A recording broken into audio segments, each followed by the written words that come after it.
Howdy everyone, and welcome to my review of the race at the Circuit of the Americas for 2014.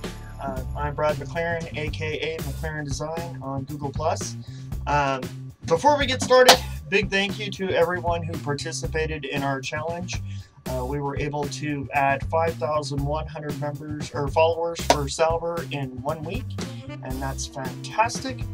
However, it is 4,900 short of our goal of 10,000 in 1 week, but more on that later.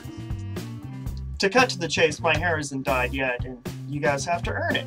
I'm not gonna throw an idea out there and have everyone participate only to fall short. If I dyed my hair anyways, that might make you think that I'm willing to do anything for, you know, a little promotion. And although I am willing to do an awful lot, you guys gotta meet your end of the deal.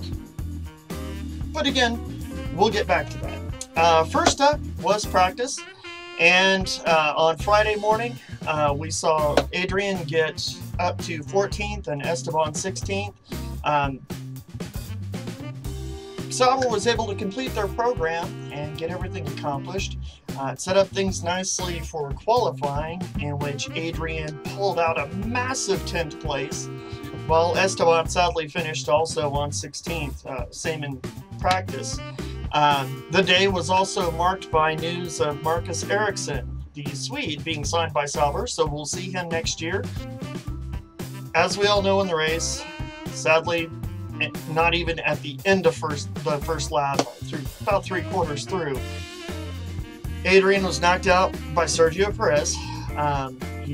Sergio Perez is going to suffer a penalty for it, so you know, I'm glad the FIA caught that, but it doesn't help the point situation. The team tried changing up the strategy with Esteban to get him up into the points, but sadly the pace didn't pick up enough to keep up with the head group. Plus there were a number of penalties which I never heard the outcome of, and I didn't see anything in the press afterwards as to whether or not he had to come in and suffer any, you know, stop and go penalties or any time added on. So I never heard the outcome of those. I can only assume that he was found not guilty on all charges. But it didn't help. He finished 14th, so we had the opportunity for points in our hand. Sadly, it slipped away through no fault of our own, and that's what's the most frustrating. Imagine how, you know, you can see how we feel, imagine how the team feels, because it's that much worse. But, upcoming is Brazil this weekend, and the circuit's pretty similar to COTA. So I'm hoping the team's able to pull out some points here. Adrian, don't let last weekend get you down. If you can, do it again. I know you're driving to hopefully assert your spot on the grid next year.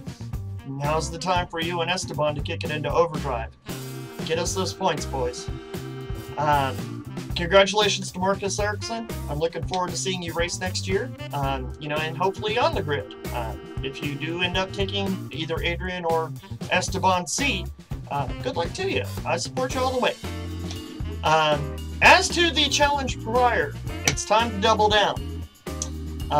So in between now, when this video is published, if we can add 3,000 followers, currently, let me just pull up and see how many Sauber has.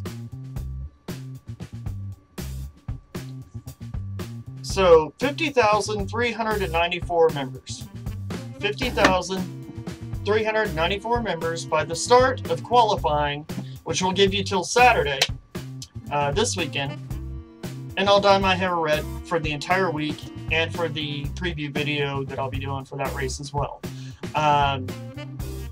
The double down portion is if Sauber can score at least one single point, I'll shave the logo, the Sauber logo, into my hair.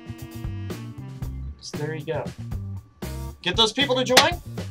And I also want to issue a challenge to anyone going to Brazil. If you're going to Brazil, if you're going to Abu Dhabi, if you're going to any race next year or any time in the future, take a cowbell. Every time a Sauber car drives by, ring that cowbell as loud as you can. Let them hear your support. If you're going through and doing a pit walk, take the cowbell with you. Let them hear those cowbells ring every time they go by and show your support. Thank you, everybody. Sorry the video has been incredibly long, but I'll see you next week after Brazil. Till then, have a good night.